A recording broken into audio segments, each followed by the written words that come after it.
Hey guys, welcome back to Optane influencers. और आज के डेली क्रिप्टो हिंदी में आप सबका बहुत बहुत वेलकम है। गाइस, आज का न्यूज़ एपिसोड में शुरू करूँ उससे पहले छोटा सा एक इंट्रोडक्शन दे देता हूँ। इस चैनल पर हम बात करते हैं क्रिप्टो से रिलेटेड इन्फॉर्मेशन लाते हैं, रोज़ न्यूज़ लाते हैं और सारी मेहनत करते हैं। एंड बदले में हम आपसे कुछ भी नहीं मांगते, कोई भी प्रीमियम चीज़ नहीं चला रहे हैं, बल्कि आपकी और हेल्प करना चाहते हैं। तो इसी से रिलेटेड मैंने ये वाला क्रिप्टो टेक्निकल एनालिसिस का एक पूरा कोर्स आप सबके लिए बनाया है। एंड वो कोर्स सिर्फ और सिर्फ आप लोगों के लिए बनाया गया है ताकि आप लोग टेक्निकल एनालिसिस क्रिप्टो की सीख सको, ताकि आप लोगों को कोई भी प्रीमियम के नाम पे लूट ना सके आगे चल के।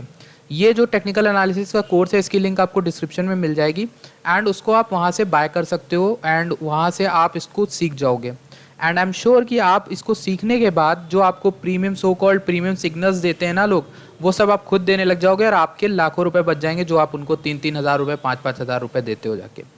तो गाइज, ये सिर्फ एक छोटा सा इंट्रोडक्शन है। बाकी जितनी भी फ्री नॉलेज मैं आप लोग को देता हूँ वो मैं यहीं पे देता रहूँगा। कोई भी आप लोग को घबराने की चीज़ नहीं है।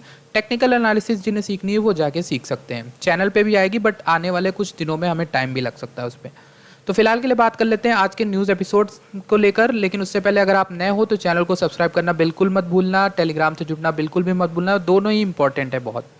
अब चलते हैं पहली न्यूज़ के ऊपर। जो रॉबर्ट कियोसाकी हैं, मेरे one of the favourite author हैं, फाइनेंशियल ऑथर, जिनकी बुक है रिच डैड पुअर डैड, आप जानते होंगे।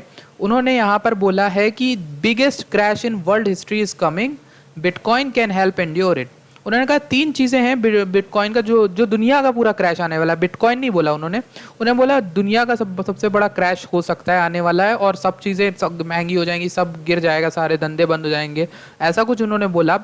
एंड बोला कि उनसे कोई एक चीज़ अगर जो बचा सकती है हमें, वो है गोल्ड, सिल्वर और बिटकॉइन। ये 3 चीज़ें ही हमें बचा सकती हैं। देखिए, इनके ट्वीट में बोला गया, the best time to prepare for a crash is before the crash. बहुत अच्छी बात बोली। The biggest crash in world history is coming, the good news is the best time to get rich is during a crash, bad news is the next crash will be a long one, get more gold silver and bitcoin while you can, take care. इनकी जो भविष्यवाणी है वो काफ़ी time जो है वो सच भी होती है, क्योंकि ये बहुत पुराने फाइनेंशियल एडवाइज़र रहे हैं और ये इन्वेस्टर भी हैं बहुत पुराने। तो इनकी जो भविष्यवाणी होती है थोड़ी बहुत सोचने लायक होती है। एंड उन्होंने जो बात बोली वो भी सही एक तरह से, क्योंकि बिटकॉइन जो है अपनी वैल्यू इन्फ्लेशन से आपको बचा सकता है अगर इन्फ्लेशन बहुत ज़्यादा बढ़ जाएगा।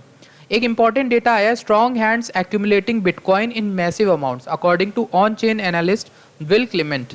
विल क्लेमेंट एक ऑन चेन एनालिस्ट है। आपको नहीं पता ऑन चेन क्या होता है? ऑन चेन ट्रांजैक्शन, बिटकॉइन के एड्रेसेस और ये सब डेटा जो इंपॉर्टेंट होता है, जो मैं भी करता हूँ आपको बताता हूँ, वो बताते हैं देख के कि बिटकॉइन का क्या हाल होगा। और मैं आपको सच बता रहा हूँ, टेक्निकल एनालिसिस से इंपॉर्टेंट ऑन चेन होता है। ऑन चेन आपको बहुत महंगा पड़ जाता है सीखने में, बट ये चीज़ जो सीख जाता है उसको बहुत आसान मदद मिलती है। तो उन्होंने कहा है, in the last 30 days long term holders ने 5 लाख से ज़्यादा बिटकॉइन अपनी होल्डिंग्स में ऐड किए हैं।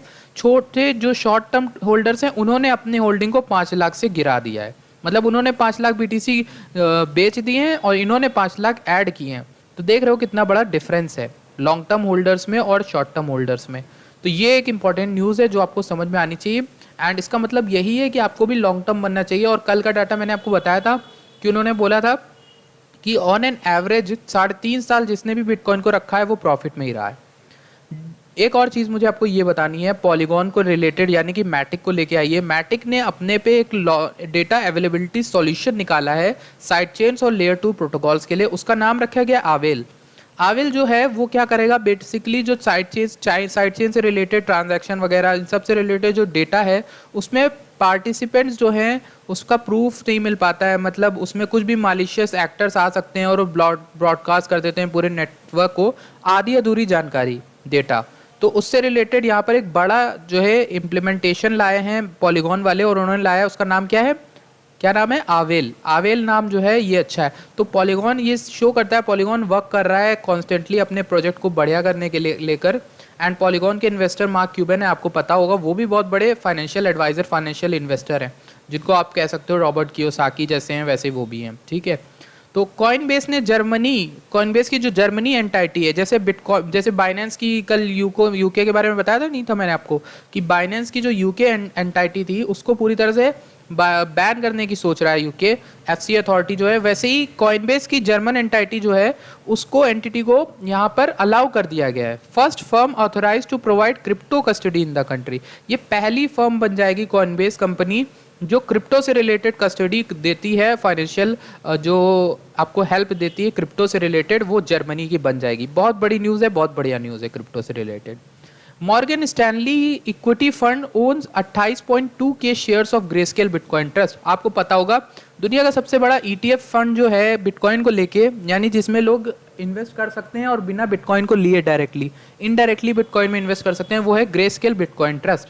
और उस ट्रस्ट का शेयर्स आते हैं, तो उन शेयर्स में से जो मॉर्गन स्टैनली दूसरी बड़ी कंपनी है दुनिया की, उसने 28 पॉइंट इतने लेके रखे हैं, 28,298 शेयर्स लेके रखे हैं ग्रेस्केल बिटकॉइन ट्रस्ट के, यानी इसका दूसरा नाम आप कह सकते हो GBTC के। तो ये एक इंपॉर्टेंट चीज़ है, मॉर्गन स्टैनली ने ग्रे स्केल में इन्वेस्ट कर रखा है एक तरह से उनके फंड्स में। अच्छा, ग्रे स्केल का जो वो बना हुआ है नेट एसेट्स अंडर मैनेजमेंट, ये आप देख के समझ सकते हो अगर इतनी बड़ी कंपनी ने उनमें इन्वेस्ट किया है तो इनमें कुछ खास होगा। इन कॉइन में आप इन्वेस्ट कर सकते हो, जैसे बिटकॉइन है, बिटकॉइन कैश है, इथेरियम है, इथेरियम क्लासिक है, जेन है, LTC, लाइट कॉइन, XLM है, मोनेरो, जी कैश हो गया, बैट हो गया, ब्रेव ब्राउजर वाला, लिंक हो गया, चेन लिंक, माना हो गया, डिसेंट्रलाइज्ड, फाइल हो गया एंड LPT हो गया। तो फाइल, माना, डिसेंट्रलाइज्ड, लिंक, बैट, ETH और BTC, ये पांचों मैं आप लोगों को बताता आया हूँ अपने चैनल पे एंड इंपॉर्टेंट है, बाकी भी आप जाके चेक कर सकते हो। जो बैट है वो इसी ब्राउज़र का जो मैं चला रहा हूँ, ब्रेव ब्राउज़र का खुद का प्रोटोकॉल है, मतलब जो टोकन है पर्सनलाइज। अच्छा, इंग्लिश बैट्समैन हैं, क्रिकेटर हैं जो केविन पीटरसन, उन्होंने बिटकॉइन को लेके बात की है खुलेआम यहाँ पर। और बड़ी बात है क्योंकि ये आप बाहर आ गए हैं बहुत दिनों बाद, पहले नहीं आए थे। देखिए आप इनके ट्वीट को, I am getting closer and closer to joining the bitcoin world, thanks to all of you who got me into Peter McCormack, we had a fantastic learning discussion. इन्होंने एक बंदे का टैग किया और उनसे कहा कि ये सीख रहे हैं बिटकॉइन के बारे में और ज़्यादा। एल सैल्वाडोर को लेकर और ज़्यादा इन्फ्लुएंस आया है, ये बोला गया है कि जो एल सैल्वाडोर की जब से खबर आई तब से और बिटकॉइन पॉपुलर हो गया है। अच्छा, केथी वुड के आर्क फाइल्स ने बिटकॉइन किया है, बिटकॉइन के ETF के लिए फाइल किया है। केथी वुड आप जानते हो बहुत बड़ी एडवोकेट हैं बिटकॉइन को लेके एंड समय समय पर ये जो है कुछ ना कुछ अच्छी न्यूज़ लाती हैं। इन्होंने ग्रेस्केल फंड में भी कर रखा है, टेस्ला में इन्वेस्ट कर रखा है, ऐसी सारी कंपनीज में इन्वेस्ट कर रखा है जिन्होंने बिटकॉइन में इन्वेस्ट कर रखा है। तो ये इनडायरेक्टली सबके शेयर होल्ड करती हैं। तो केथी वुड ने बिटकॉइन के ETF की शुरुआत करने के लिए, इनका इन्वेस्टमेंट फर्म है, इन्होंने फाइल किया कि ये भी एक ETF शुरुआत करनी चाहती है। ETF आपको पता है एक्सचेंज ट्रेडेड फंड। बिटकॉइन को ETF को लेकर अगर आपको जानकारी नहीं है तो एक वीडियो आपको चैनल में मिल जाएगी क्रिप्टो स्कूल प्लेलिस्ट में, उसमें जाके देखो, बहुत इंपॉर्टेंट है, समझ में आ जाएगा बिटकॉइन ETF क्या होता है, क्या नहीं होता है और अब तक कितनों ने किया है। एक लास्ट न्यूज़ ये है, digital renminbi test to kick off in Hong Kong next year. ये आपको पता है CBDC लॉन्चिंग हो रही है, हांगकांग की फाइनेंशियल अथॉरिटी यूज़ करेंगी CBDC को क्रॉस बॉर्डर अपार्टमेंट्स के लिए, मतलब क्रॉस बॉर्डर जो पेमेंट होते हैं उसमें आसानी करेगी। Hong Kong's financial secretary spoke emphatically of the need for digital transformation and confirmed that the region will conduct technical tests using the digital renminbi central bank digital currency in 2022। तो 2022 तक इसकी launching हो सकती है और पूरी तरह से यूज़ में आ सकता है इनका खुद का जो सेंट्रल बैंक डिजिटल करेंसी आ रहा है। China's digital renminbi to follow, तो यहाँ पर बोला गया है कि चाइना ऑफिशियली लॉन्च करेगा अपने CBDC को 2022 में, उसी के साथ साथ हांगकांग भी शायद उसका पीछा कर रहा है, ये भी हो सकता है। तो ये एक आज का जो है पोटेंशियल न्यूज़ जो थी वो सब मैंने आपको बता दी है। आई होप आज का सेशन आपको पसंद आया हो एंड अगर आपको पसंद आया तो प्लीज़ वीडियो लाइक करिएगा, टेलीग्राम से जुड़िएगा, चैनल को भी सब्सक्राइब करना मत भूलिएगा। मैं मिलता हूँ आपसे नेक्स्ट वीडियो में। Thank you for watching this video.